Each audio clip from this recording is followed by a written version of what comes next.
Hi, this is Daryl Meyer from Keller, Texas. Today is Monday, March 22nd, 2010. I'm sure you've all heard by now about the health care. I'm going to get to that in a minute. There's a ton of stuff going on today. First of all, I want to read from haaretz.com. Netanyahu arrives in Washington today with the aim of mending U.S. ties. You know, this recent squabble between the U.S. and Israel when Vice President Joe Biden was in Israel.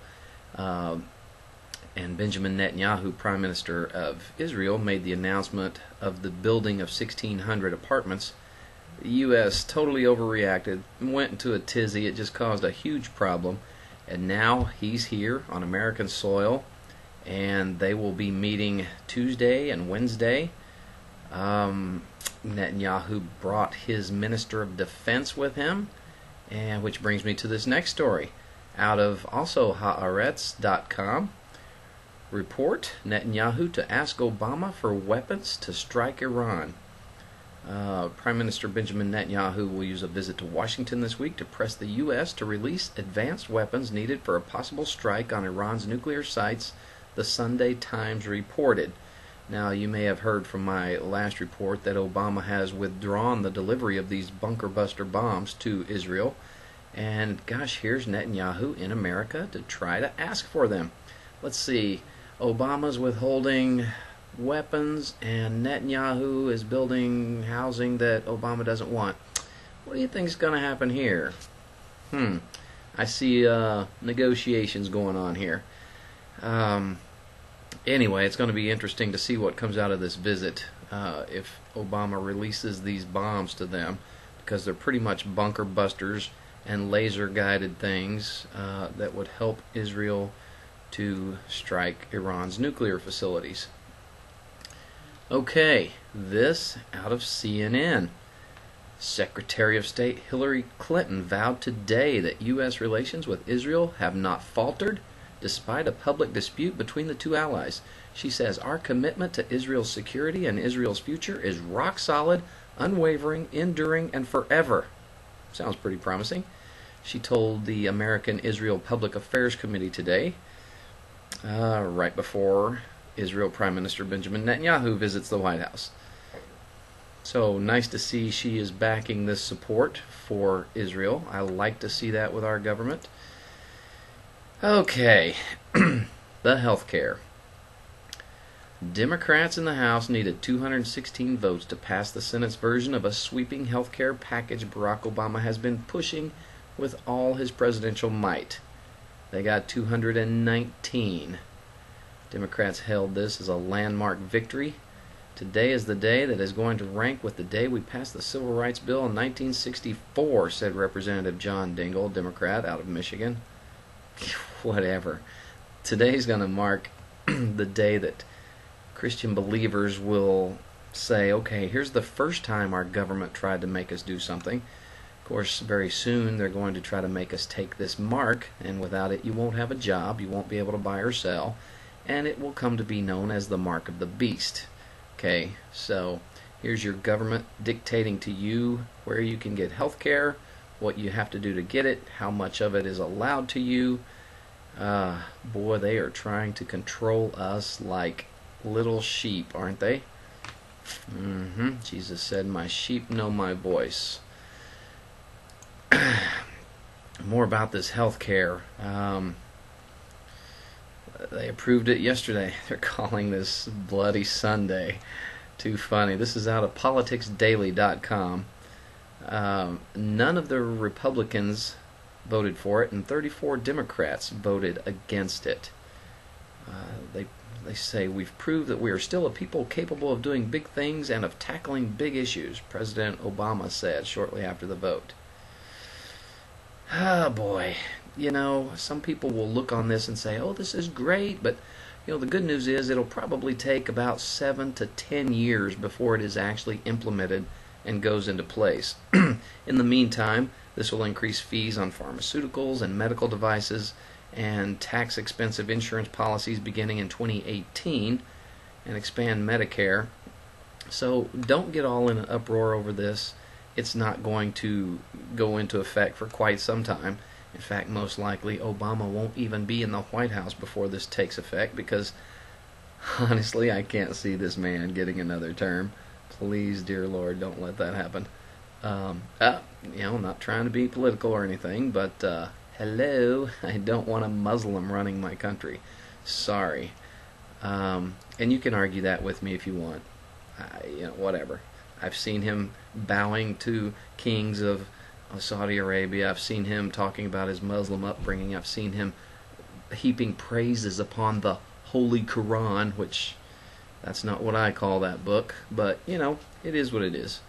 There's a story out of Israel Today that says Netanyahu caves to Obama and Clinton pressure. He has agreed to a package of concessions and gestures toward the Obama administration and the Palestinians in order to ease U.S.-Israel tensions ahead of his trip to Washington.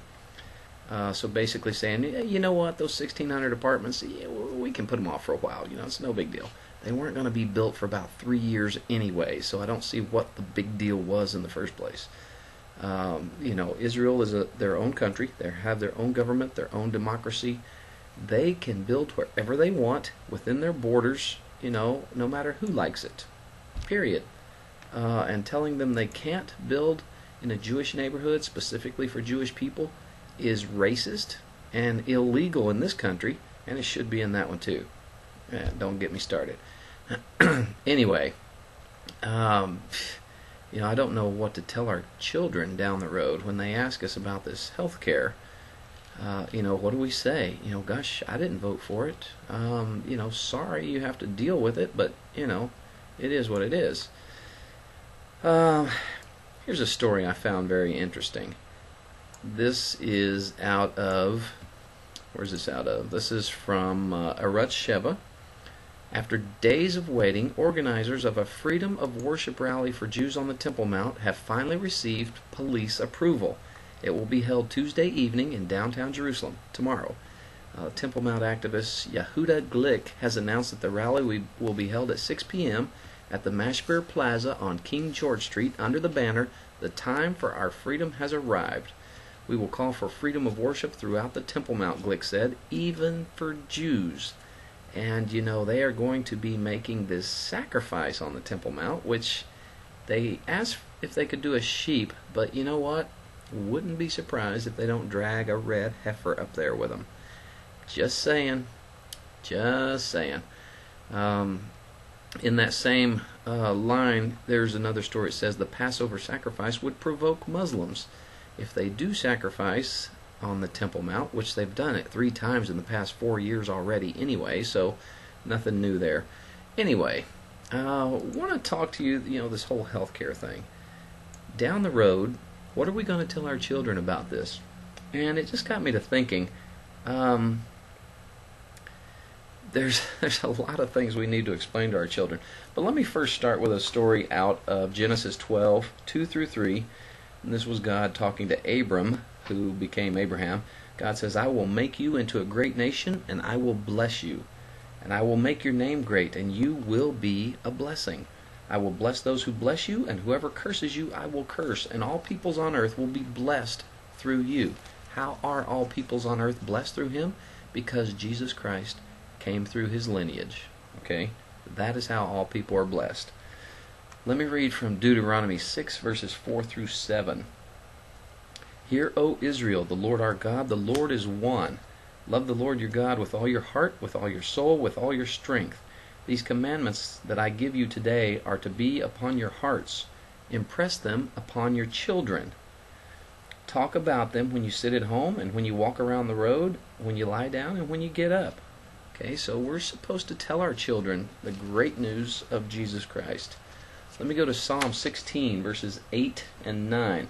"I have set the Lord always before me, because he is at my right hand, I will not be shaken. Therefore my heart is glad, and my tongue rejoices. My body also will rest secure." Let's go to Psalm 78, verses 4 and verse 6. 4 says, "We will not hide them from their children. We will tell the next generation the praiseworthy deeds of the Lord, his powers, and the wonders he has done." Verse 6 says, "So the next generation would know them, even the children yet to be born, and they in turn would tell their children." Okay, we need to make sure our kids know the great news of Jesus Christ. Let's go to Proverbs 22, verse 6. Train a child in the way he should go, and when he is old, he will not turn from it. That's a great word. Let's go to John 1, verses 12 and 13.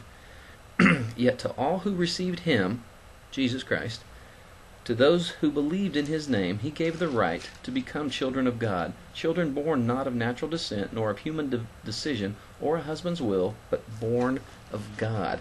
Let's go to Hebrews 4, verse 12 through 13. And that says, for the word of God is living and active, sharper than any double-edged sword. It penetrates even to dividing soul and spirit, joints and marrow. And it judges the thoughts and attitudes of the heart. Nothing in all creation is hidden from God's sight. Everything is uncovered and laid bare before the eyes of him to whom we must give an account. Listen, God bless you. Don't worry about what you see. Good Lord willing, I'll see you again tomorrow.